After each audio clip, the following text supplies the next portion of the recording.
हाय kids, आप सब सकुशल होंगे। इसी के साथ में हम स्टार्ट करते हैं आज कक्षा 11 में रसायन विज्ञान यूनिट 1 रसायन विज्ञान की कुछ मूलभूत अवधारणाएं, some basic concepts of chemistry.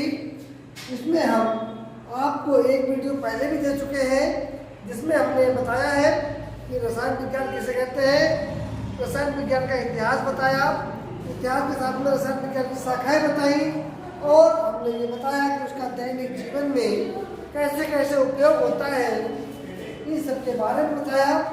आज हम बात करेंगे जो द्रव्य है, द्रव्य की कणिक प्रकृति, द्रव्य की कणिक प्रकृति तथा वर्गीकरण इसकी बात करेंगे हम। द्रव्य की कणिक प्रकृति का वर्गीकरण यानी particulate nature of matter and classification, इसकी बात कर रहे हैं। तो देखिए, सबसे पहले द्रव्य के बारे में हमें जो बताया था, द्रव्य के बारे में यानी मैटर के बारे में जो बताने वाले थे वो थे भारतीय ऋषि और दार्शनिक। भारतीय ऋषि और दार्शनिक के नाम से जाने जाते महर्षि कणाद। इन्होंने हमें महर्षि कणाद ने बताया था कि जो द्रव्य है वो हमारा, महर्षि कणाद ने बताया था कि द्रव्य है वो हमारा 5 चीजों से मिलकर बना है। वो 5 चीजें कौन सी है? पृथ्वी, जल, वायु, अग्नि तथा पाताल। अध्यात्म था, पहले अध्यात्म में जैसा होता था वैसे बताते थे। इनको हमने पंचभूत के नाम से जाना था, पंचभूत के नाम से जाना था। पंचभूत हमारे कहलाए थे, इसके बारे में हम बता चुके हैं पहले भी, ठीक। और इसी को काफी समय तक मान्यता मिली। मान्यता मिलने के साथ साथ जो हमारा रासायनिक दृष्टि से सबसे पहला जो परमाणु सिद्धांत दिया था वो दिया था, ठीक, जे थॉमसन ने।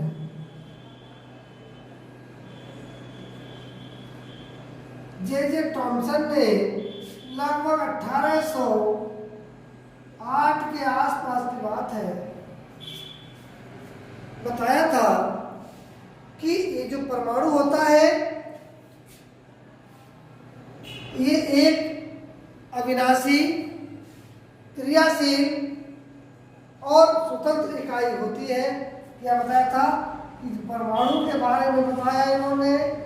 सबसे पहले अपना परमाणुवाद दिया था, उसमें परमाणु के बारे में बताया और बताया कि परमाणु कैसे होता है, अविभाज्य, अविनाशी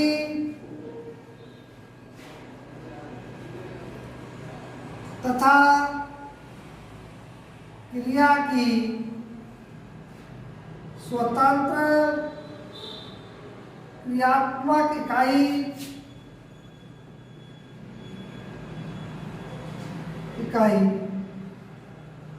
है, इसके बारे में बताया था। और ये काफी समय तक ये भी मान्य रहा। बट 1896 में सबसे पहले, ठीक, थॉमसन ने क्या किया था, इन्होंने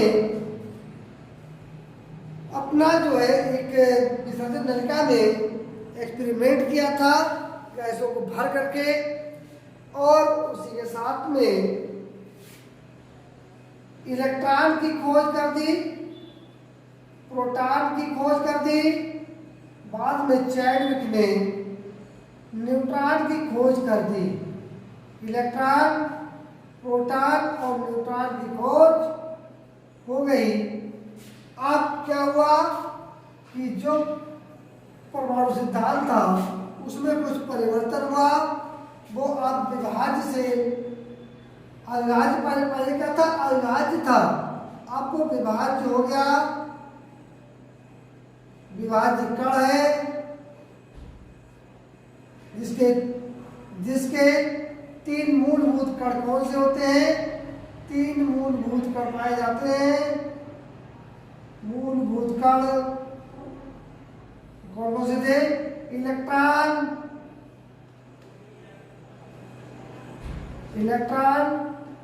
प्रोटॉन तथा न्यूट्रॉन। ये 3 मूलभूत कण पाए गए। पाए तो मेसान, पाई मेसान, न्यूट्रिनो, एंटी न्यूट्रिनो ये सब पाए गए थे, मगर ये सब अस्थाई थे। ये स्थायी कण थे। अस्थाई मतलब कुछ समय तक बने और नष्ट हो गए, स्थायी परमानेंट कण बने। इसके बाद फिर बोरबरी ने अपना एक प्रयोग दिया और कई सारे प्रयोग हुए, ठीक। और इस तरह से रसायन विज्ञान में हम परमाणु को अपनी तरह से प्रदर्शित करने लगे। अब इस द्रव्य का जो बरीकरण है वो हम उसके बाद थोड़ा बात कर लेते हैं। द्रव्य का जो बरीकरण था, जो द्रव्य का बरीकरण था वो 2 तरह से किया गया था। एक था हमारा भौतिक अवस्था के आधार पर वर्गीकरण, के आधार पर वर्गीकरण, और दूसरा था रासायनिक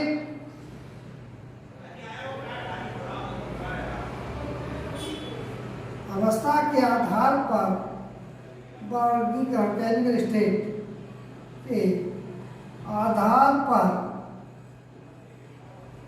वर्गीकरण। इस तरह से वर्गीकरण किया गया था। तो सबसे पहले हम लेते हैं भौतिक अवस्था के आधार पर वर्गीकरण। भौतिक अवस्था के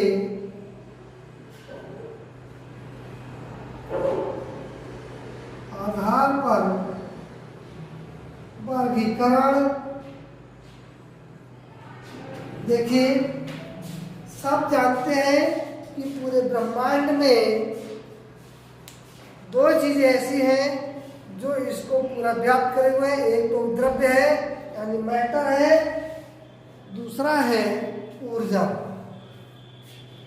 द्रव्य जो है वो इस प्रकृति में 3 रूपों में पाया जाता है। 3 रूपों में पाया जाता है। 3 रूपों में कौन से? ठोस अवस्था में पाया जाएगा,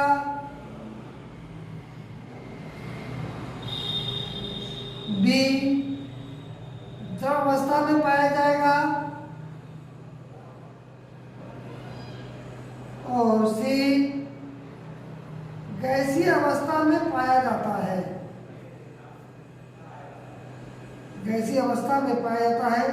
ये तो इसका फिजिकल स्टेट के आधार पर वर्गीकरण है। ठोस, द्रव, गैस के बारे में ज़्यादा बताने की आवश्यकता नहीं है। 9, 10 से आप 6, 7, 8 से ठोस अवस्था, द्रव अवस्था, गैसीय अवस्था के बारे में पढ़ते चले जा रहे हैं। ठोस अवस्था में लिख दोगे, गैस अवस्था में लिख दोगे, द्रव अवस्था में सब लिख सकते हो। तो ज़्यादा इसको बताने की आवश्यकता नहीं है। बस वही आकार, आयतन, बहने का गुण, चालकता, तन्यता, आघात, बदलता, गलनांक, मुद्रांक, यही सब गुण होते हैं और उनके उदाहरण होते हैं, उनको हम लिख देंगे, ठीक। अब बात आगे आती है, सेकंड है रासायनिक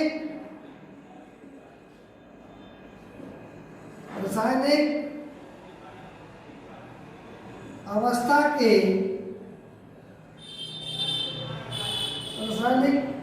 के आधार पर वर्गीकरण। ठीक, on the based of chemical state, जो भौतिक अवस्थाएं होती है उनके आधार पर वर्गीकरण की बात करेंगे। तो इसको थोड़ा सा मिटाना पड़ेगा। यहाँ तक मैं समझता हूँ सब समझ में आ गया होगा। तो यहाँ पर हम देखेंगे भौतिक अवस्था के आधार पर वर्गीकरण क्या क्या है, हमने देख लिया। रासायनिक अवस्था के आधार पर वर्गीकरण क्या है उसे हम जानेंगे। देखिएगा, ये जो पूरा ब्रह्मांड है, ब्रह्मांड जो है हमारा वो दो चीजों से मिलकर बना है। एक है हमारा ऊर्जा, एनर्जी, और दूसरा है द्रव्य यानी कि मैटर। ठीक, अब यहाँ पर बात आती है कि द्रव्य और ये हमारा मैटर हो गया। ऊर्जा जिसके सहारे हम चलते हैं, देखते हैं, सब चीजें हमें दिखाई देती हैं, उनकी बात करते हैं। दूसरा क्या है, द्रव्य है, मैटर है। अब हम मैटर को अलग अलग क्लासिफाई करेंगे। ठीक, द्रव्य को हमने कर लिया है भौतिक अवस्था रासायनिक अवस्था के आधार पर। तो हम सीधे भौतिक अवस्था रासायनिक अवस्था को नहीं लेंगे, हम लेंगे यहाँ पर ठीक शुद्ध और मिक्सचर। शुद्ध पदार्थ, शुद्ध द्रव्य, और दूसरा होता है अशुद्ध द्रव्य, या हम इसको कह सकते हैं मिश्रण। इसको क्या कहते हैं, मिश्रण कह सकते हैं। हमने इसको कहा मिश्रण, मिक्सचर ये होता है। ठीक, अब देखिए यहाँ पर आप शुद्ध द्रव्य और अशुद्ध की बात करेंगे। ठीक, शुद्ध में क्या आता है, तत्व, और यौगिक। युवकों में तत्व निश्चय प्राप्त है जिनको शुद्ध मानते हैं। अशुद्ध में हम क्या लेते हैं, मिश्रण को हम दो कैटेगरी में बांटा है। ठीक, हमने यहाँ पर दो कैटेगरी में बांटा है। वो क्या है, एक तो मिश्रण जो है हमारा समान होता है, समान मिश्रण।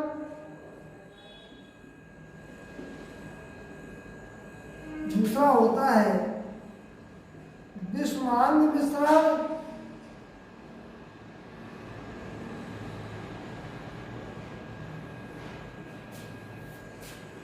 ठीक, अब यहाँ पर तत्व को हमने फिर तीन कैटेगरी में डिवाइड कर दिया है।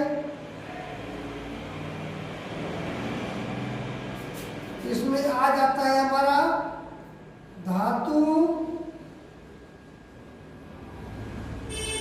उपधातु और अधातु।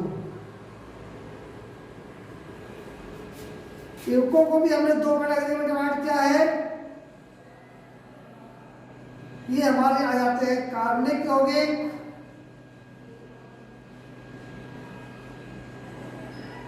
अगला आ जाता है अकार्बनिक यौगिक। अकार्बनिक यौगिक, इस तरह से हमने इसको डिवाइड किया है। ठीक, कल हम इसको डिटेल पढ़ेंगे, अगली वीडियो में हम इसको डिटेल पढ़ेंगे। आज के लिए इतना ही, धन्यवाद।